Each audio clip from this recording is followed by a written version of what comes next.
I will be doing a prediction video for a Friday night's game between Kansas State and Arizona.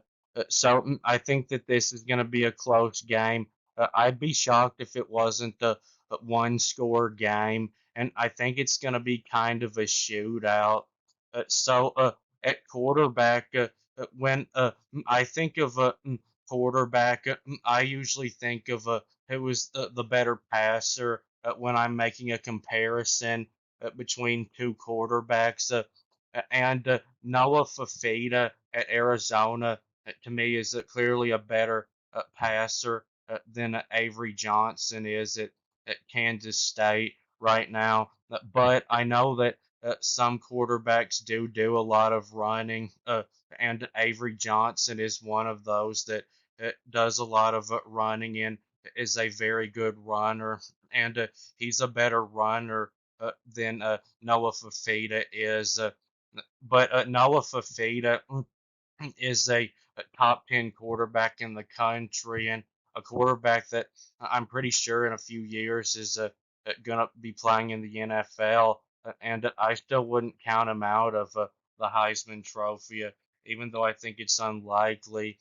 While Avery Johnson, even though he's a four-star quarterback, he still so far hasn't this season played like a four-star quarterback as a passer.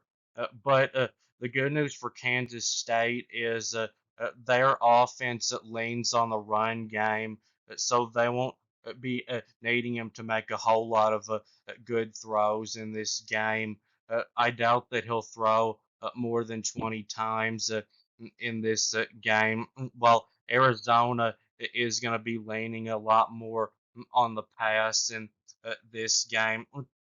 And at wide receiver, I would give a clear advantage to Arizona just because they have Terrio McMillan, who is probably the best receiver in the country. And even though Arizona does have him, they don't have any other wide receivers on their roster that are really good at all. And Kansas State, their wide receivers have not been very good. Now, I'm not saying Kansas State has a bad wide receivers. I'm just saying that they don't have a wide receiver so far that's looked like they would have a future in the NFL. Uh, although Terrell McMillan last Saturday got slowed way down, he didn't have much, just two catches for 11 yards. It was against an FCS team, so I don't know if maybe they were trying to save him for this game and keep him from getting hurt.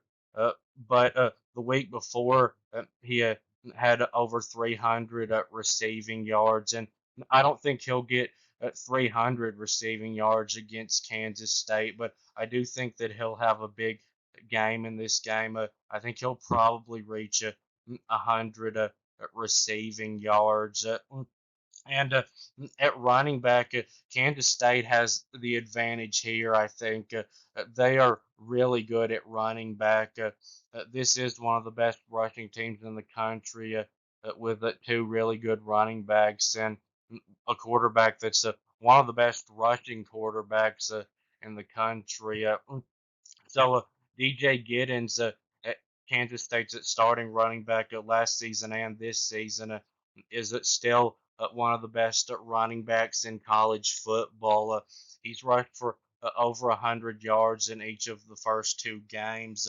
He had 123 in the opener and 114 against Tulane last Saturday, and I think he'll have over 100 in this game too.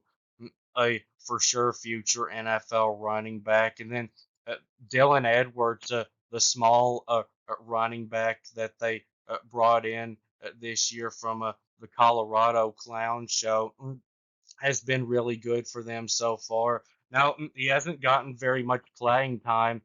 He's only gotten 9 carries in these two games combined, but in that, he has 97 yards at rushing and two rushing touchdowns.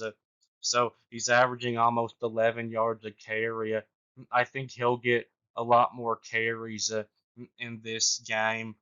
And at tight end, neither team, I would say, has an advantage here. Neither team has a tight end that looks really above average, in my opinion. And for Arizona at running back, one of their really good running backs that they brought in from the transfer portal, Ja'Cory Krosky Merritt, I think is his name. I saw may not play in this game because of some eligibility issue, and that could really hurt their run game. But they do have another transfer running back, Cooley Conley, who has been really good for them since he's been there, rushing for 90 yards in the opener and then 112 yards last Saturday. So if Ja'Cory Krosky Merritt doesn't play in this game, Cooley Conley, I think will be getting nearly all of the carries in this game. And on the offensive line, so Arizona has one really good player. His name is Jonah Savanier, who probably is going to be a first round pick next year. This is his third year as a starter in college.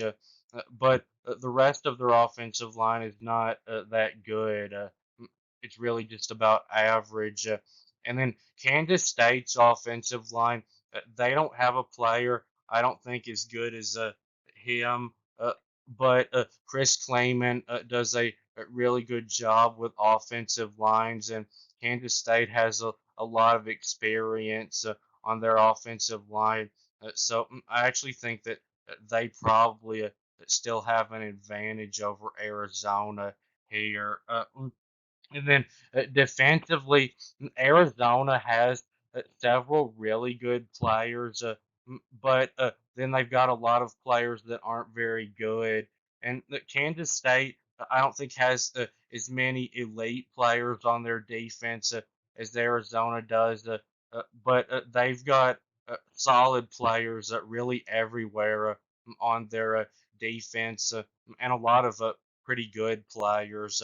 So on the defensive line, Arizona has a transfer that they brought in this year, Trey Smith, who is probably going to be an All-American player this year.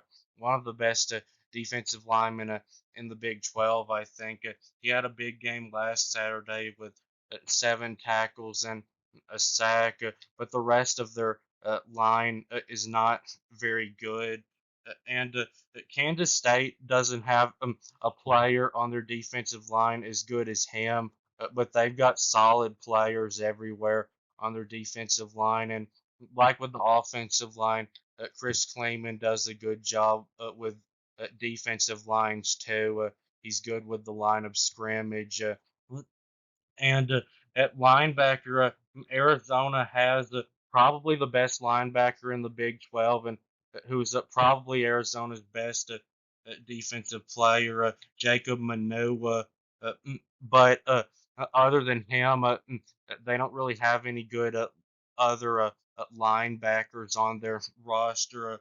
While Kansas State doesn't have a player on their linebacker unit as good as him.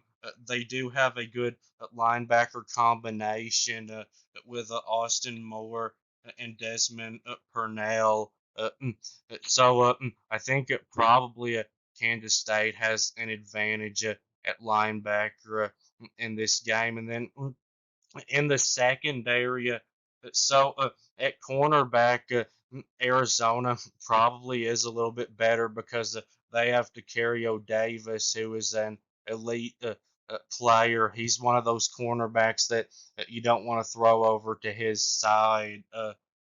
A possible first round pick in the future. But Kansas State has Jacob Parrish, who is a good cornerback too. And then Kansas State has an overall advantage in the secondary, I think, because of their safety unit. They've got three really good safeties on their team. Jordan Riley, VJ Payne, and Marquise Siegel.